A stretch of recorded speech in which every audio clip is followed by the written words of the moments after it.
This morning I want to give an update on the Operation Epic Fury, which is an appropriate name because we are absolutely obliterating them. Over the past 3 weeks, we've been hitting Iran's military capabilities at a level that few people have ever seen before. People never knew there was such a capability. We have the strongest military anywhere in the world by far. I built it during my first administration, and I used it during my second administration. Unfortunately, because I'd rather not have to use it. But it's a display of force and precision and skill like nothing the world has really witnessed, although you get a pretty good witnessing of it in Venezuela also. And that was a smaller version of what we're doing now. We're crushing their missiles and drone stockpiles, destroying their defense industrial base. We've wiped out their Navy completely, their Air Force completely. We've wiped out a large percentage of their missiles.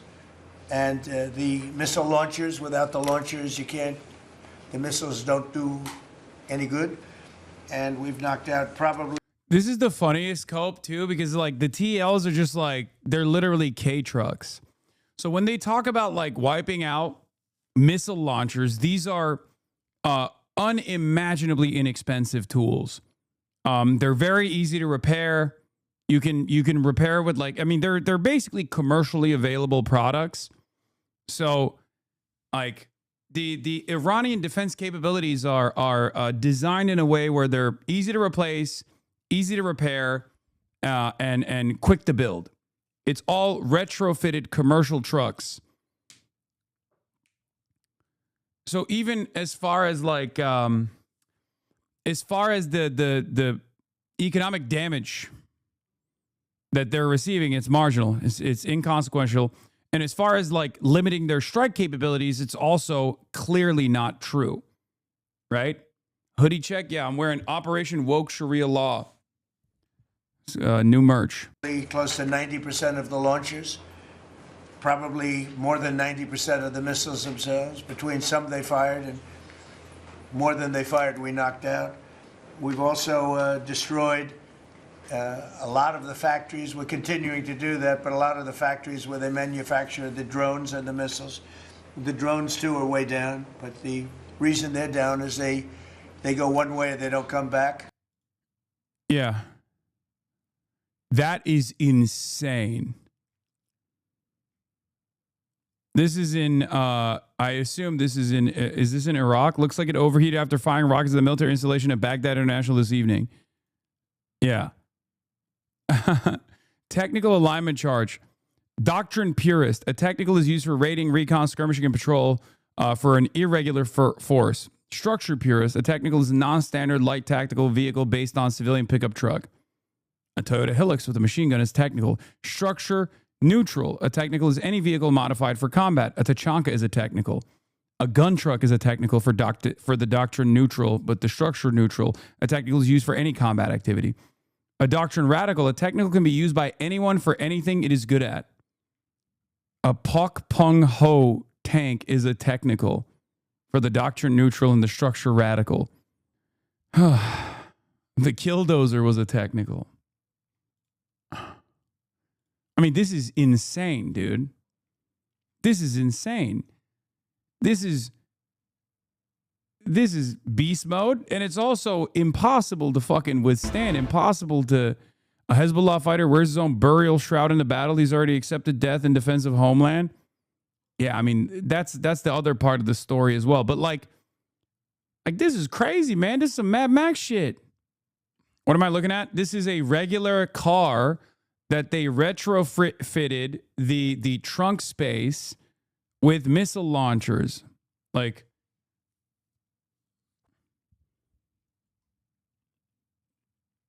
they basically take the car, position it in the direction of the Baghdad International Airport, and then just fucking launch missiles from it. I've been thinking about this a lot.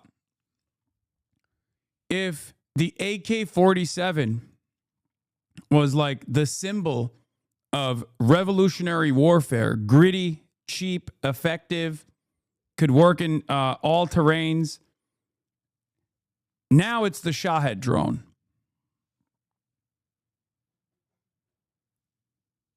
Like it's turned into the I mean, this is not a Shahed drone launcher, obviously, but like it does feel like the AK-47 platform in the modern iteration of that is the Shahed drone. Incredibly cheap, incredibly efficient, incredibly successful. Holy fuck, my brother-in-law is stationed in Iraq, but he's a military contractor. I hope he comes back safe, but at the same time, he's such an idiot. There's no way I'm dying for a bag. Plus, I feel like my soul would have to be truly black. Yeah. I mean, if he's a contractor, he might be cooked already. Because for the most part, we're shooting them down. But we also are able to, we've really done tremendous damage to the places where they make them. And just so we set the record straight, because I've been watching the Wall Street Journal's fake news and all these stories that get printed like, oh, I want to make a deal. They are begging to make a deal, not me. They're begging to make a deal. And anybody... Like, does this inspire confidence? I genuinely want to understand the mentality of a Trump cultist. Like, how do you look at this situation that's unfolding? And you look at it and you go, no, things are going great, actually. Like, how... I want to understand the mentality of a Trump cultist that looks at this circumstance and he's like, oh, they are actually begging. Like, how do you deal with the inconsistencies? How do you deal with the contradictions? Because he is so quick at contradicting himself.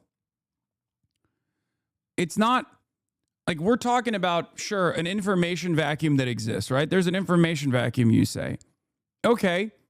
But he's the one who's also delivering the message. If you're only tuning into Donald Trump, then you still hear this inconsistency in the same time frame that he's delivering the message. It's not like he's not contradicting himself in the same 30 seconds. He does do it. So I just want to understand like how the fuck people hear what he has to say and think, nah, he's doing great. That saw what was happening over there would understand why they want to make a deal. But they say, oh, we're not talking to them. Anybody would know that. And only a total fool. And they're not fools. They're very smart, actually, in a certain way. And they're great. Oh, he's glazing, too. This is how you know. Okay. He did this with the Houthis, too. Once he starts glazing the enemy, that's when you know he's like, he's feeling it. Negotiators. I say they're lousy fighters, but they're great negotiators. And they are begging to work out a deal. I don't know if we'll be able to do that. I don't know if we're willing to do that. They should have done that 4 weeks ago. They should have done it 2 years ago. Or they should have done it when we first came into office, because 2 years ago, they had free reign under Biden. Sleepy Joe, worst president in the history of our country. What he allowed to happen to our country at the borders, and even with a thing like this. But not just him. Every president for 47 years, every president should have done this. They should have done it a long time ago, because you cannot give lunatics a nuclear weapon, and they would have had a big one. It stopped, really, when we did the B-2, but even before that, the Barack Hussein Obama, what he did where he gave them the Iran nuclear deal, gave them free will toward a nuclear weapon. Basically, he chose Iran over Israel and others that didn't want him to do it. But I terminated that deal. Had I not terminated... Examples of the cult? Oh, I love this. Iran is begging for a deal. You know why? Because they got the shit beat out of them. Trump, we don't deserve him. They hate anything to do with Trump, and instead see the people of Iran begging for us to bomb the regime. They just see their hate in Trump derangement syndrome and couldn't care less about Iranians. Do you care about Iranians? I mean, you're talking about, continuously bombing them and killing them. Doesn't seem to be you care about them at all.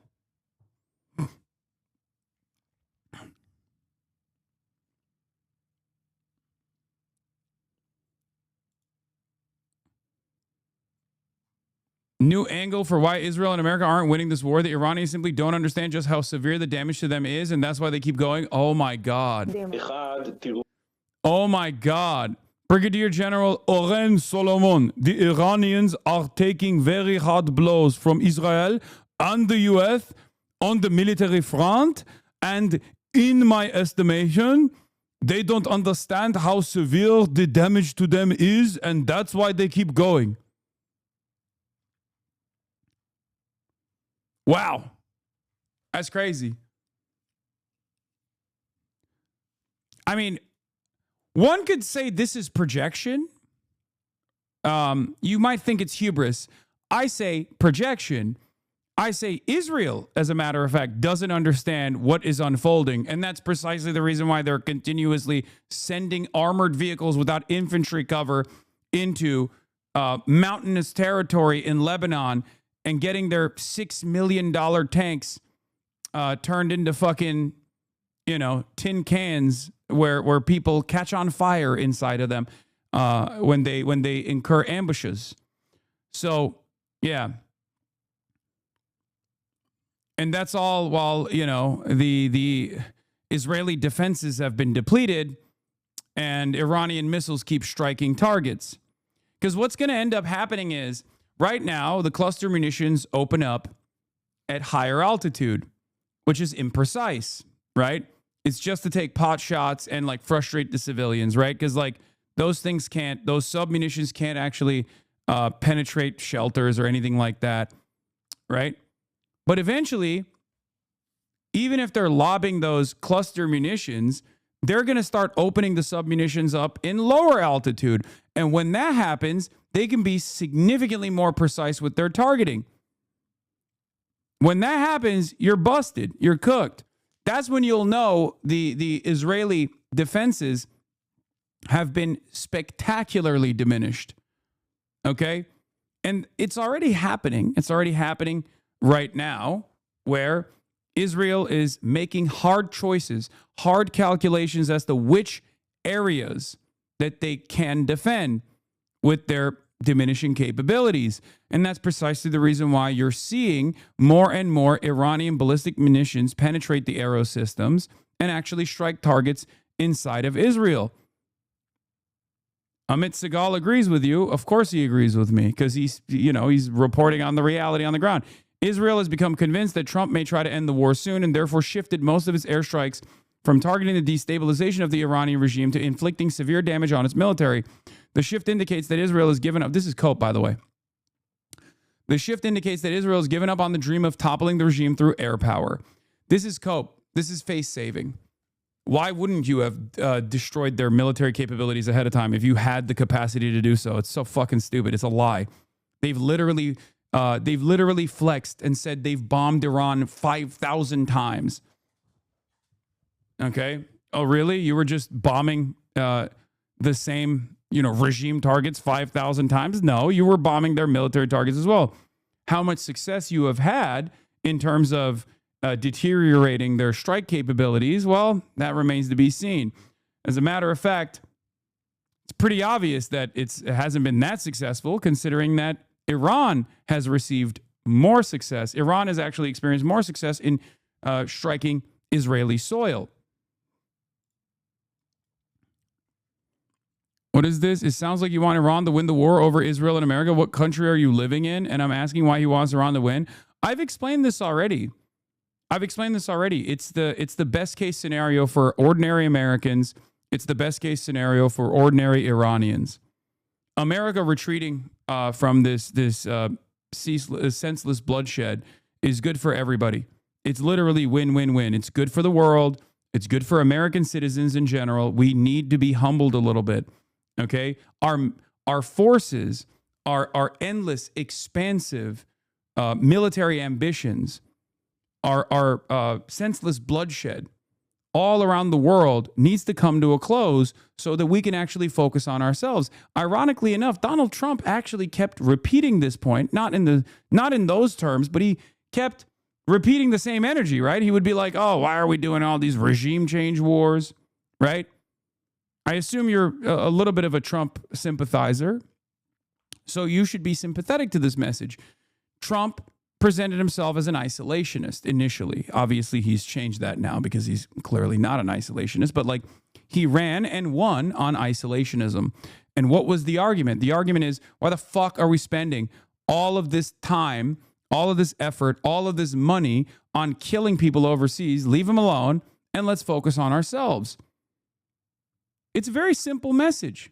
It's a very coherent message. It's a very good message. I agree with it. I've never been a liberal interventionist at all, right? And Republicans, by and large, are also still interventionists. They're just not liberal interventionists. Or they might be when they want to, present an argument to the liberals that's convincing. So yeah, I do think that if this caused America by force to demonstrate restraint, and it forced us to reconsider our 800 military bases all around the world, and it forced us to reconsider how quick we are to engage in war crimes in these wars of choice, right? And that's ultimately a good thing for everyday American citizens, for ordinary Americans like you and me. You would have had a nuclear weapon years ago and it would have been used, guaranteed. And one of the reasons you know about the guarantee is because their neighbors were sort of like bystanders. They weren't involved very much. They didn't choose heavy sides. They didn't want to because people were concerned with Iran. There was a big black cloud over the Middle East. They were concerned, but all of a sudden the war starts and they start shooting at these five countries. They start shooting at Qatar, Saudi Arabia, UAE, Kuwait, Oman. They start shooting at them, and everybody was shocked, including us. You know why?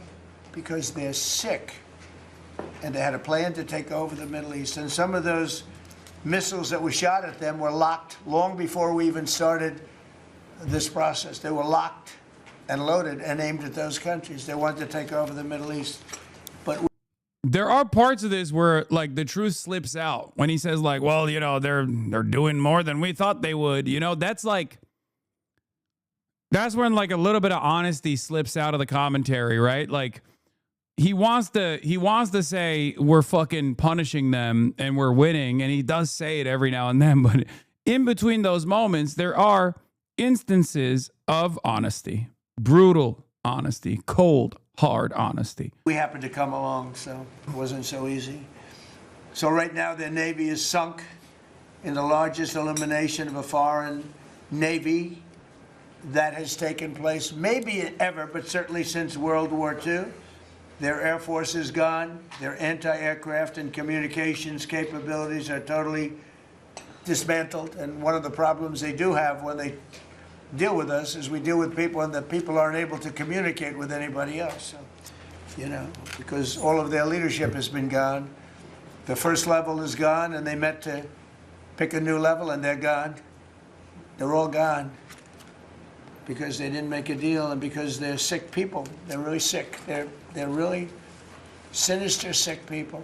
And if anybody thinks it was okay to have a group of people like this to have nuclear capability, nuclear weapons, and if we didn't attack with the B-2 bombers, they would have had a nuclear weapon within 2 weeks of that, maybe 4 weeks. But between 2 and 4 weeks, they were planning to have a nuclear weapon. If we didn't hit them at that time with the B-2 bombers, and one of the great air raids in history, maybe the greatest, dark at night, no moon, no light, every single bomb hit its mark and just obliterated that place. So it's now buried deep under earth. And it was an amazing thing, but they would have a nuclear, and they would have used it without question. And you know that because why did they shoot all these countries that weren't even really involved with them? They weren't involved. They had no big problems because they're sick, because they want to take over the Middle East, not just Israel. Certainly Israel would have been the first on their list. They would have used nuclear weapons, a nuclear, you don't need too many of them. But they would have used a nuclear weapon on Israel, and they would have used it on the other neighbors, and then they would have come after us. And if we had a weak president, they would have done great damage. But fortunately, you don't have a weak president. I knew what was happening. It is kind of funny that like the main motivator for why all of this is happening is just a complete lie. A lie that they didn't even spend a good deal of time propagandizing the population into believing. And as a matter of fact, a lie that they diminished from the start because they wanted to get a W in the last 12-day war. They spent a good deal of time talking about how the Iranian nuclear capabilities had been destroyed. And they told them over and over again, like, we destroyed. They told their fans, they told their base, they told the MAGA call over and over again, like, we destroy. Everyone's doing fake news. Everyone's doing fake news where they say, like, the Iranian nuclear capabilities have not been deteriorated or diminished. It's like they said it's all obliterated. Anyone that even dares to question that reality is doing fake news. They're un-American, blah, blah, blah. So it's a little bit difficult to then, in a matter of months, turn around and say, we have they put those facilities back into use instantly. And I think we've been Also, for the record, it was a lie from the start too. It was a lie prior to the 12-day war as well.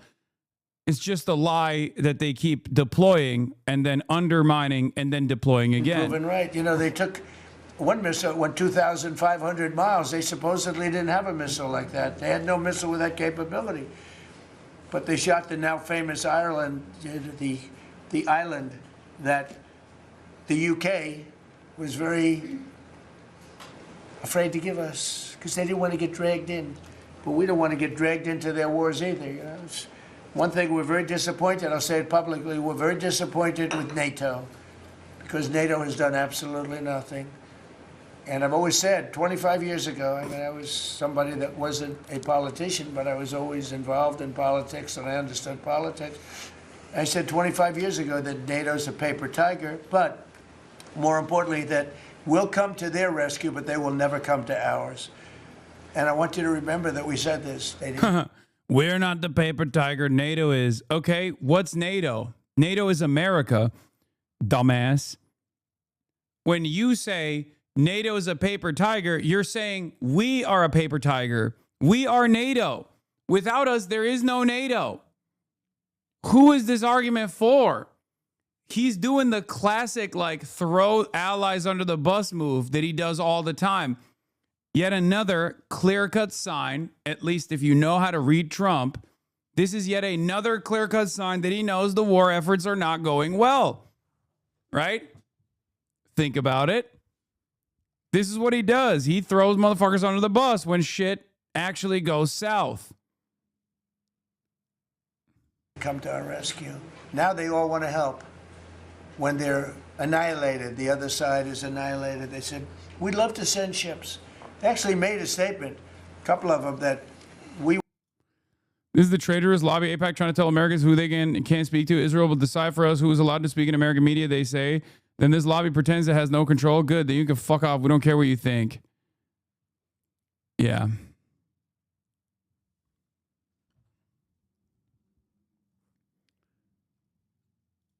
want to get involved when the war is over. No, it's supposed to get involved when the war's beginning, or even before it begins. We had the UK say that we'll send, this is 3 weeks ago, we'll send our aircraft carriers, which aren't the best aircraft carriers, by the way. They're toys compared to what we have. But we'll send our aircraft carrier when the war is over. I said, oh, that's wonderful. Thank you very much. Don't bother. We don't need it. And we don't need it, and we don't need them. We estimated it would take approximately 4 to 6 weeks to achieve our mission, and we're way ahead of schedule. If you look at what we've done in terms of the destruction of that country, I mean, we're way ahead. Think of it, they have no Navy, and they had good ships. 154 ships have been shot down and are resting very nicely at the bottom of the sea. This is such a funny... It's just such a like a stupid W that is so inconsequential. I don't even know what to say. Like, we blew up jet skis off the coastline of Iran, and they still clearly have other small commercial boats that they are using to tow oil tankers into their one island where they're conducting a toll system. Like, it's so stupid. Like that.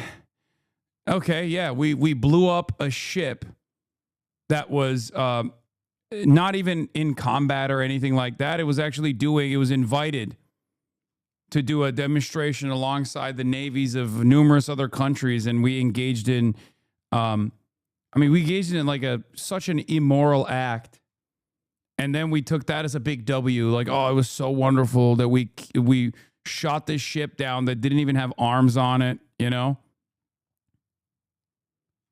Ridiculous. And we did that in a matter of less than a week. Because we have the greatest military in the world by far, nobody even close. So we estimated it would take approximately 4 to 6 weeks to achieve our mission. 26 days in, we're really a lot ahead of schedule. The Iranian regime is now admitting to itself that they have been decisively defeated. They're saying to people, this is a disaster. They know it. That's why they're talking to us. They wouldn't talk otherwise. But they're talking to us because they've got a disaster on their hands. They're defeated. They can't make a comeback. We're free to roam over their cities and towns and destroy all of their crazy nuclear weapons and missiles and drones that they're building. Oh, we're doing that. They now have a chance to make a deal, but that's up to them. And they'll tell you we're not. Wait, whoa, this is good. Breaking: Trump officially tacos out again. Trump has extended the deadline for the second time. Oh my God. As per Iranian government request, please let this statement serve to represent that I'm pausing the period of energy plant destruction by 10 days to Monday, April 6th, 2026 at 8 p.m. Eastern Time. Talks are ongoing, and despite erroneous statements to the contrary by the fake news media and others, they are going very well. Thank you for your attention to this matter, President Donald J. Trump. Oh my God.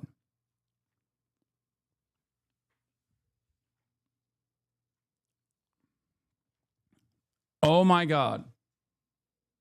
April 6th, Invasion Day. Maybe it's because they haven't been able to amass enough troop presence in the region. I still think I think tomorrow is the day after market close, but who knows?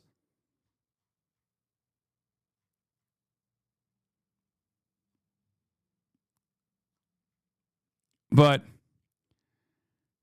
I still think this is a fake. This is a fake out. But who knows?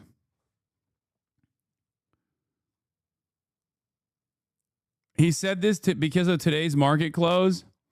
Yeah, what is it, like 12 points? A tornado is hitting the Gulf tomorrow. They can't do it. Let's see what Chuck Schumer has to say about that. Let's take a look. When it comes to negotiating with the terrorist government of Iran, Trump's all over the lot. One day he sounds tough, the next day he's backing off. And Raina Jen, thank you for the 25 gifted subs and another 5. Thank you for the 30. Whoa, another 5. Thank you for the 35 gifted subs. Not Brian, thank you for the 5 gifted.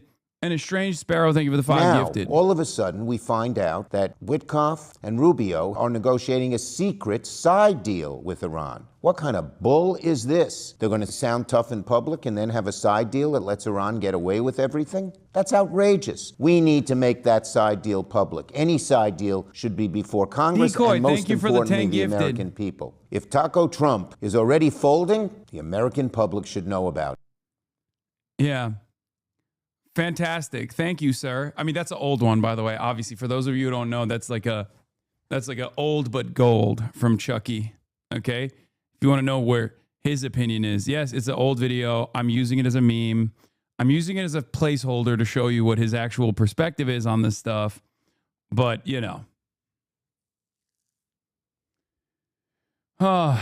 AGF squared, thank you for the 5 gifted. Knowing the religious freaks in our military, they're probably going to do it close to Easter Sunday. No, that's fucking, that kind of stuff doesn't matter when it's tactics.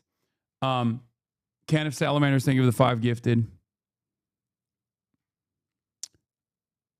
Yeah, Trump said this prior to extending the deadline. The Iranian negotiators are very different and strange. They are begging us to make a deal, which they should be doing since they have been militarily obliterated with zero chance of a comeback, and yet they publicly state that they are only looking at our proposal. Wrong.